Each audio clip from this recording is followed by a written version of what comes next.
Assalamualaikum warahmatullahi wabarakatuh. Perkenalkan, saya Bella Amanda Putri dengan NIM 210180072. Saya dari Fakultas Teknik Jurusan Sistem Informasi di Universitas Malikus Saleh. Jadi di video ini, saya akan membacakan ringkasan materi dari mata kuliah Sistem Operasi. Jadi saya akan membacakan ringkasan materi mulai dari pertemuan pertama sampai dengan pertemuan ke-6. Oke, baik, langsung saja saya akan membacakan materi dari pertemuan yang pertama. Konsep dasar dan sejarah perkembangan sistem operasi. Sistem operasi adalah sekumpulan program kontrol atau alat pengendali yang secara terpadu bertindak sebagai penghubung antara komputer dengan pemakainya. Ada 3 pengertian sistem operasi, yaitu adalah 1. Sebagai pelaksana perintah, kedua sebagai pelaksana tata olah aplikasi, dan yang ketiga sebagai pengelola sumber daya. Tujuan dari sistem operasi ini, ada beberapa tujuan dari sistem operasi, yaitu diantaranya adalah 1. Sistem operasi membuat komputer menjadi lebih mudah dan lebih nyaman untuk digunakan. Yang kedua, sistem operasi memungkinkan sumber daya sistem komputer untuk digunakan secara efektif dan efisien. Dan yang terakhir, sistem operasi harus disusun sedemikian rupa sehingga memungkinkan pengembangan yang efektif, pengujian, dan penerapan fungsi baru tanpa mengganggu layanan yang sudah tersedia.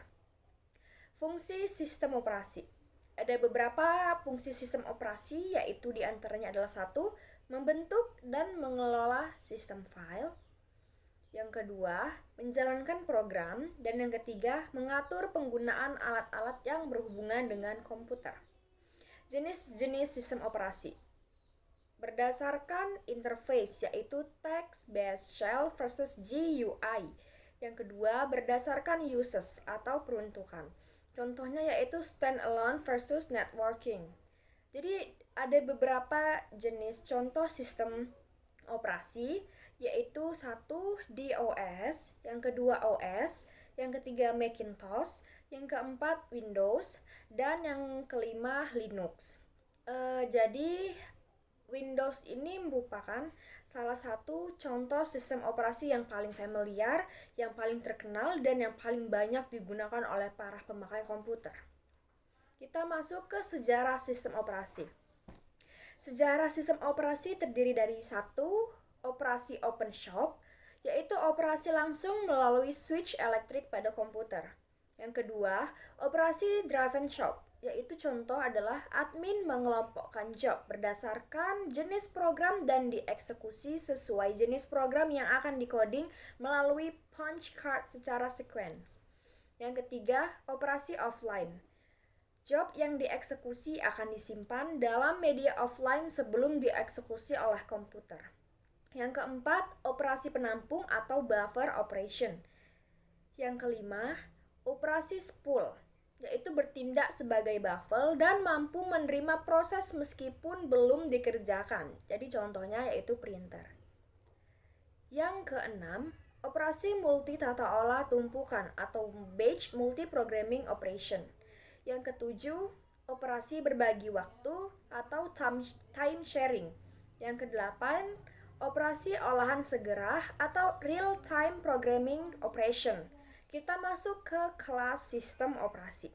Kelas sistem operasi terdiri dari kelas 1 sebagai pemakai tunggal, kelas 2 sebagai operasi berbentuk tumpukan, kelas 3 sebagai operasi olahan segera atau real time, kelas 4 sebagai operasi multiproses, kelas 5 sebagai operasi berbagi waktu dan multiprogramming, dan yang terakhir adalah kelas 6 sebagai operasi tersebar.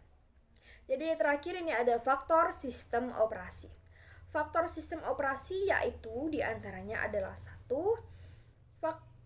Faktor prosesor atau single multiprosesor. Yang kedua, faktor pemakai atau single user atau multi user. Yang ketiga, faktor waktu kerja offline or online. Faktor modus pekerjaan batch atau real, dan yang terakhir faktor time, gabungan faktor.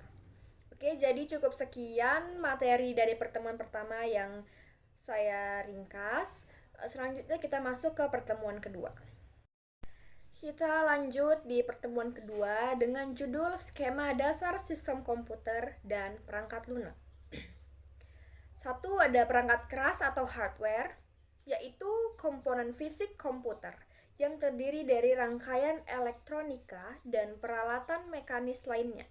Pada abstraksi tingkat atas terdiri dari 4 komponen, yaitu 1. Pemroses atau prosesor, yang kedua memori utama atau main memory, yang ketiga perangkat masukan dan keluaran atau device input dan output, dan yang terakhir interkoneksi antar komponen atau user interface dan device controller.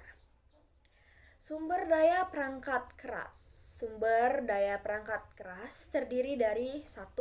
Pemroses atau prosesor, komponen komputer yang bertugas untuk mengelola data dan melaksanakan berbagai perintah. Pemroses terdiri dari bagian ALU, yaitu Arithmetic Logic Unit, bagian CU, Control Unit, dan register-register. Yang kedua ada memori.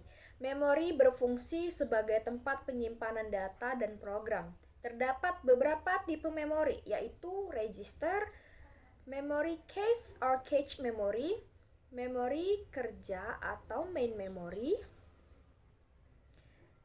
disk magnetic or magnetic disk, disk optic or optical disk, dan tape magnetic atau magnetic tape. Ketiga, perangkat masukan atau keluaran. Terdiri dari komponen mekanik, yaitu perangkat itu sendiri, dan komponen elektronik, yaitu pengendali perangkat berupa chip controller. Dan yang terakhir ada interkoneksi antar komponen, disebut juga galur atau jalur atau bus, yang terdapat pada mainboard. Bus terdiri dari 3 macam, yaitu bus alamat, address bus, satu arah, yaitu 16, 20, dan 24 jalur. Yang kedua ada bus data atau data bus, 2 arah, yaitu 8, 16, 32 jalur. Dan yang terakhir ada bus kendali atau control bus, 2 arah, yaitu 4 dan 10 jalur. Kita masuk ke register-register. Register-register dapat dikategorikan menjadi 2, yaitu 1. Register yang terlihat pemakai atau pemogram ini dapat memeriksa register-register tipe ini. Register ini terdiri dari 4 register data. Terdiri dari 1 register data untuk menampung data, kedua register alamat untuk keperluan pengamatan, contohnya index register, segment pointer register, stack pointer register.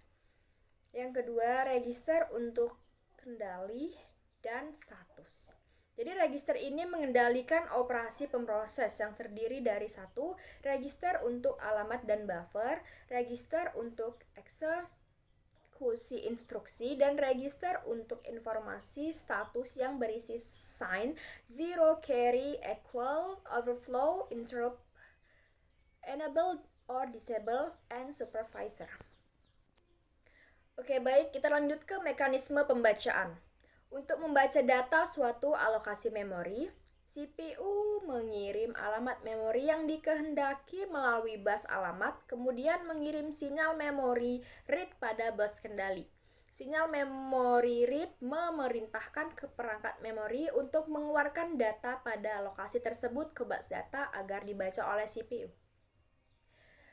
Penjelasan dari tingkat paling rendah. Yang pertama, ada tingkat konsep elektronika. Bentuk komputer terdiri atas sejumlah rangkaian komponen elektronika ditambah dengan komponen mekanika, magnetika, dan optika. Yang kedua, tingkat konsep rangkaian saklar. Sudah dapat terlihat rangkaian elektronika yang sesungguhnya yang membentuk banyak saklar yang tersusun secara paralel dan membentuk sekelompok saklar. Yang ketiga, tingkat konsep transfer register. Berbagi kelompok saklar di dalam komputer membentuk sejumlah register. Yang keempat, tingkat konsep arsitektur. Sejumlah register tersusun dalam suatu arsitektur tertentu, prosesor, memori, dan satuan komponen lainnya terhubung melalui bus penghubung. Dan yang ketiga ada tingkat konsep diagram blok, yaitu arsitektur komputer dapat dipetak-petakan ke dalam sejumlah blok. Kerja komputer. Kerja komputer pada tingkat konsep yaitu antara lain 1. Tingkat konsep diagram blok. Berfungsi sebagai lalu lintas informasi di dalam dan di antara blok pada sistem komputer. Yang kedua, tingkat transfer register. Kerja komputer berlangsung melalui pemindahan rincian informasi di antara register. Dan yang ketiga, tingkat konsep saklar. Kerja komputer berlangsung dalam bentuk terputus dan terhubungnya berbagai saklar elektronika di dalam sistem komputer. Lanjut, kita masuk ke perangkat lunak atau software. Jadi perangkat lunak atau software merupakan komponen non-fisik berupa kumpulan program beserta struktur datanya. Program adalah sekumpulan instruksi yang disusun sedemikian rupa untuk dapat menyelesaikan masalah tertentu sesuai dengan kebutuhan masing-masing. Dan yang terakhir ada siklus instruksi. Untuk memproses instruksi dilakukan melalui 2 tahap, yaitu 1. Mengambil instruksi atau instruction fetch, dan yang kedua mengeksekusi instruksi atau instruction execution. Pengertian dari interrupt yaitu suatu signal dari peralatan luar atau permintaan dari program.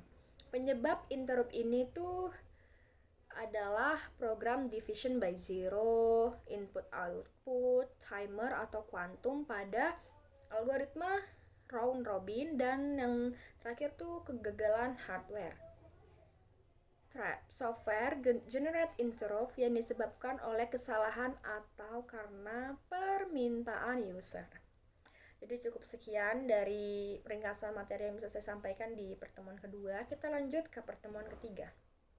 Kita ke pertemuan 3 dengan judul manajemen file. File merupakan abstraksi penyimpanan dan pengambilan informasi di disk.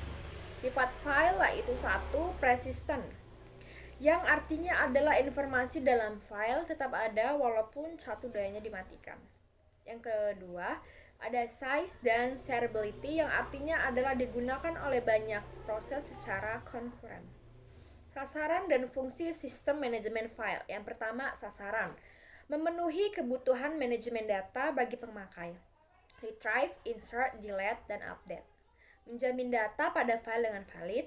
Optimasi kerja, menyediakan dukungan masukan atau keluaran, beragam tipe perangkat penyimpanan, dan meminimalkan potensi kehilangan data. Yang kedua, fungsi manajemen file, yaitu diantaranya adalah penciptaan, modifikasi, dan penghapusan file. Mekanisme pemakaian file secara bersama.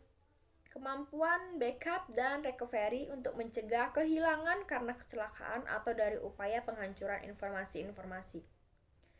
Mekanisme pemakaian file secara bersama menyediakan beragam tipe pengaksesan terkendali seperti read access, write access, execute access. Arsitektur pengelolaan file terdiri dari 1. Sistem akses yang berkaitan dengan bagaimana cara data yang disimpan pada file diakses. Yang kedua, manajemen file berkaitan dengan mekanisme operasi pada file, saving, searching, shareable, and security. Ketiga, manajemen ruang penyimpanan berkaitan dengan akses ruang untuk file di storage. Yang keempat, mekanisme integritas file berkaitan dengan jaminan informasi pada file tak terkorupsi. Masuk ke konsep sistem file. Abstraksi penyimpanan dan pengambilan informasi di disk. Abstraksi ini membuat pemakai tidak dibebani rincian cara dan letak penyimpanan informasi, serta mekanisme kerja perangkat penyimpan data. Dan lanjut kita ke pandangan file. Penamaan tipe, atribut, perintah manipulasi, dan operasi. Kita masuk ke directory. Directory merupakan file yang dimiliki sistem untuk mengelola struktur sistem file. File directory merupakan file berisi informasi mengenai file-file yang termasuk ke dalam directory tersebut. Selanjutnya, share file. File yang tidak hanya diacu oleh satu pemakai, tetapi juga oleh pemakai-pemakai yang lain. Sistem file tidak lagi berupa pohon, melainkan Directed Acyclic Graph atau DAG. Sistem access file, cara akses perangkat penyimpanan. Perangkat penyimpanan berdasarkan disiplin pemakaian. Perangkat penyimpanan berdasarkan disiplin pengaksesan dibagi menjadi dua, yaitu satu perangkat akses sekuen atau sequential access device. Proses harus membaca semua byte atau record file secara berurutan mulai dari awal dan tidak dapat meloncati dan membaca di luar dari urutan. Jadi contoh dari perangkat akses sekuen ini yaitu adalah tape. Yang kedua, perangkat akses acak atau random access device dimungkinkan dapat membaca byte atau record file di luar urutan atau mengakses record berdasarkan kunci, bukan dari posisinya. Dan yang terakhir ada organisasi file. Terdapat 6 organisasi dasar. Kebanyakan organisasi file sistem nyata termasuk salah satu atau kombinasi kategori-kategori ini. 6 organisasi atau pengaksesan dasar yaitu adalah satu file pile atau pile, yang kedua file sequen atau sequential file, yang ketiga file sequen berindeks atau index sequential file, yang keempat file berindeks majemuk atau multiple index file, yang kelima file berhash atau hash or direct file, dan yang terakhir ada file cincin atau multi-ring file. Oke, cukup sekian materi ringkasan dari pertemuan ketiga, kita lanjut ke pertemuan keempat. Baik, kita langsung ke ringkasan materi pertemuan keempat dengan judul Teknologi dan Algoritma Penjadwalan Disk. Satu, ada magnetic disk, yaitu merupakan media penyimpanan yang termasuk ke dalam media penyimpanan sekunder yang paling banyak dipakai pada sistem komputer modern. Magnetic disk berbentuk bundar dengan dua permukaan berbentuk magnetik. Dan yang kedua, teknologi hard disk. Jadi ada beberapa contoh teknologi dari hard disk ini, yaitu ada shock protection system, self monitoring analysis and reporting, solid state disk, magnetosystem, partial response maximum likelihood, hot swap, plague and play ATA, Environment Protection Agency, error correction code, and auto transfer. Pengaksesan disk.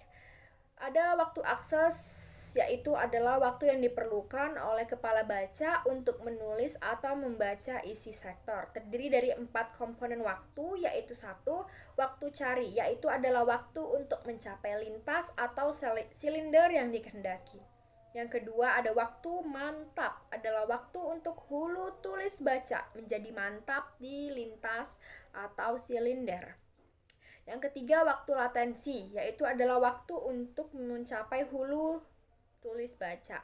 Dan yang terakhir adalah waktu salur, yaitu adalah waktu untuk menulis atau membaca isi sektor, serta gabungan waktu, yaitu waktu inquiry dan waktu pemutakhiran atau bergantian.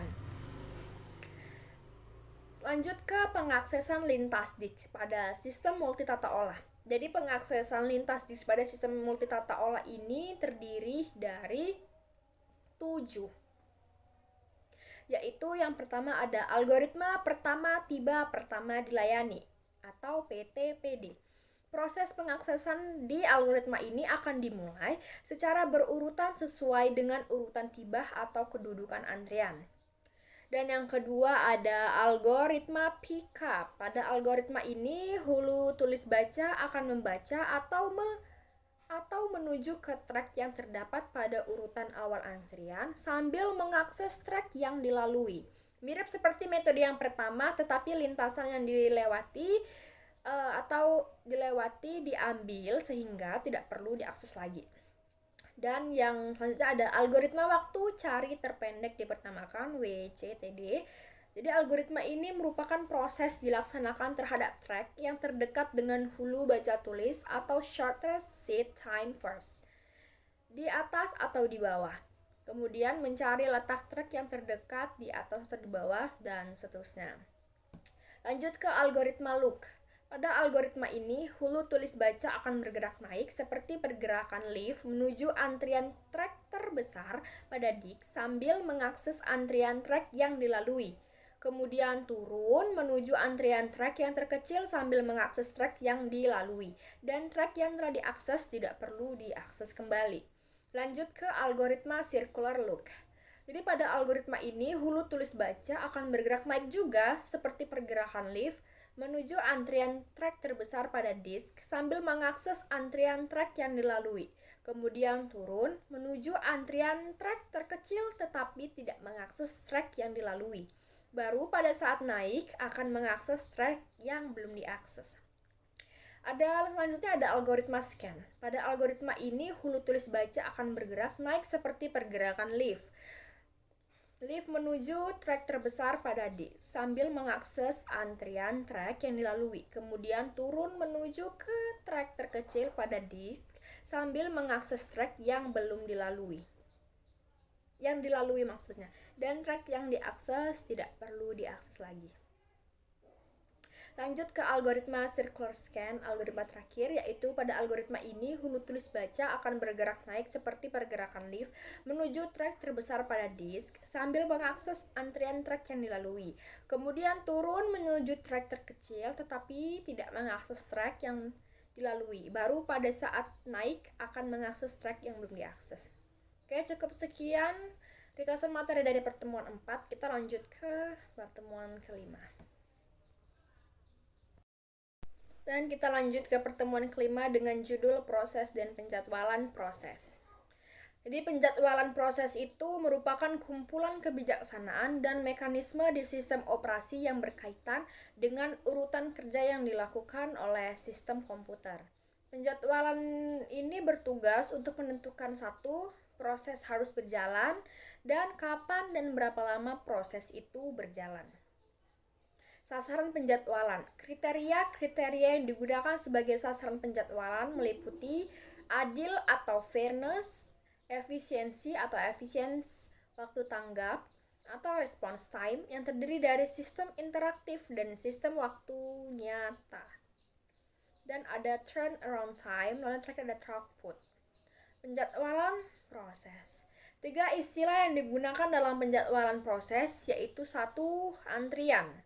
Jadi maksud antrian di sini adalah sejumlah proses yang menunggu menggunakan prosesor dan akan diproses sesuai dengan urutan antrian. Proses berada dalam memori utama. Yang kedua ada prioritas, mendahului pada antrian proses. Kalau proses itu berada di bagian belakang antrian, maka dengan pemberian prioritas proses itu langsung berada di bagian paling depan pada antrian itu sambil menunggu sampai kerja prosesor selesai. Dan yang terakhir ada preempsi, mendahului pada antrian proses. Kalau proses itu berada juga di bagian belakang antrian, maka dengan pemberian preempsi proses itu bisa langsung berada di bagian paling depan pada antrian itu, bahkan akan memberhentikan kerja prosesor untuk mengerjakan proses yang preempsi ini. Ada tipe-tipe penjadwalan ada 3, yaitu penjadwalan jangka pendek, yang kedua penjadwalan jangka menengah, dan yang ketiga penjadwalan jangka panjang. Jadi ada rumus penjadwalan, yaitu jika terdapat n proses serentak serta setiap proses memiliki lama tanggap sebesar t, maka rata lama tanggap TR adalah TR dengan jumlah T per N, waktu sia-sia T besar kurang T, waktu yang maksudnya adalah waktu yang terbuang dalam antrian atau selama terkena preempsi. Ketiga ada rasio tanggap, yaitu perbandingan di antara lama. Yang ketiga ada rasio penalti atau RP, perbandingan lama tanggap terhadap lama proses. Jadi contoh algoritma, termasuk ke contoh algoritma penjadwalan pertama tiba, pertama dilayani.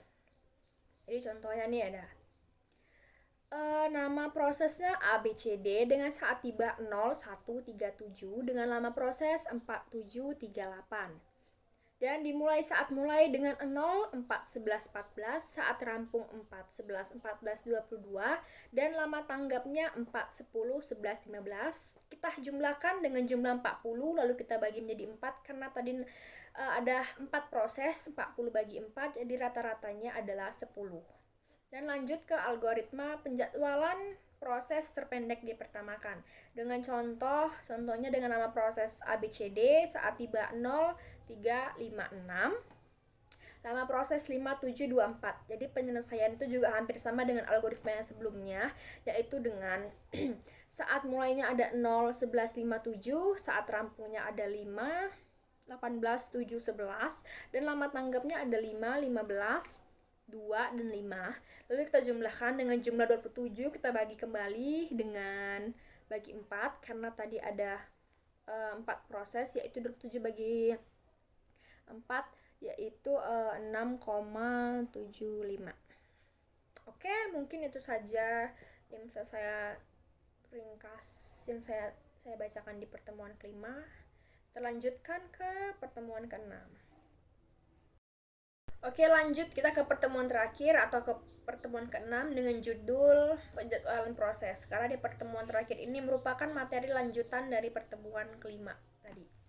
Oke, jadi di sini ada algoritma penjadwalan proses terpendek dipertamakan preemsi. Jadi algoritma ini memiliki beberapa ketentuan, yaitu 1.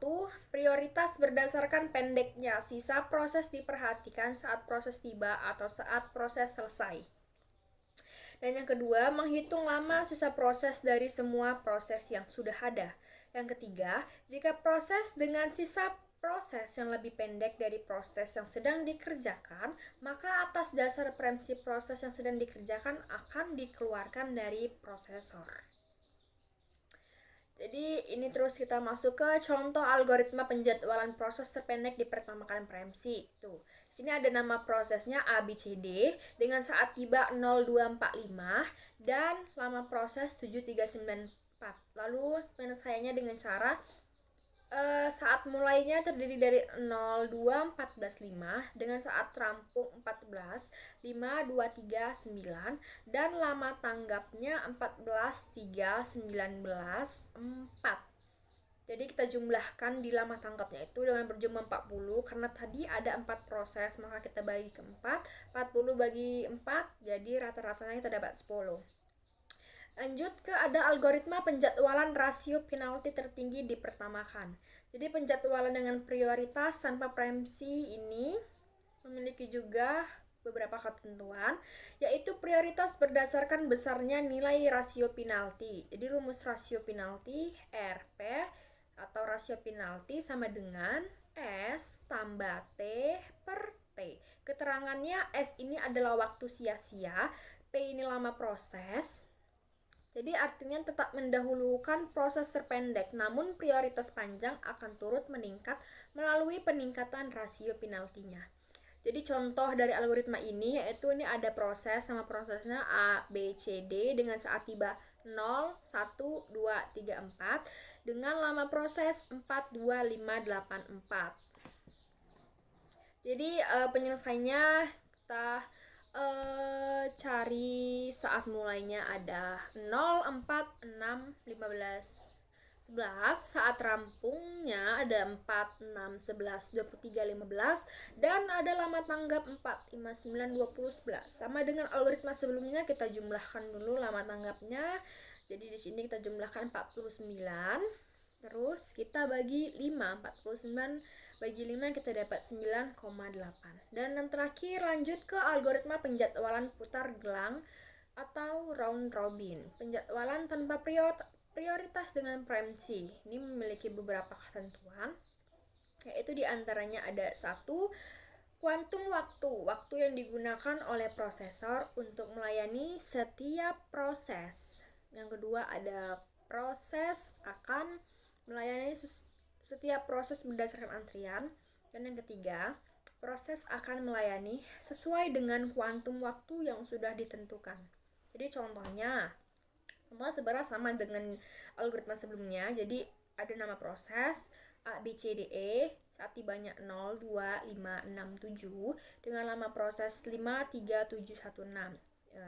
Terus di penyelesaiannya itu juga mulai cari saat mulainya. Di sini ada 0, 3, 8, 9, 10 dengan saat rampung 8, 6, 21, 10, 22 dengan lama tanggap 8, 4, 16, 4, 15. Kita bagi lagi di lama tanggap ini kita dapat 47. 47 kita bagi 5 kita dapat 9,6. Jadi rata-rata yang didapatnya adalah 9,6. Oke, baik semuanya. Jadi cukup sekian ringkasan materi yang bisa saya sampaikan. Apabila ada kesalahan dalam penyampaian materi seperti kesalahan kata-kata atau kalimat, saya mohon maaf, atau juga ada penjelasan materi yang berbelit-belit, saya juga mohon maaf. Dan saya akhiri dengan wabillahi taufik wal hidayah. Wassalamualaikum warahmatullahi wabarakatuh.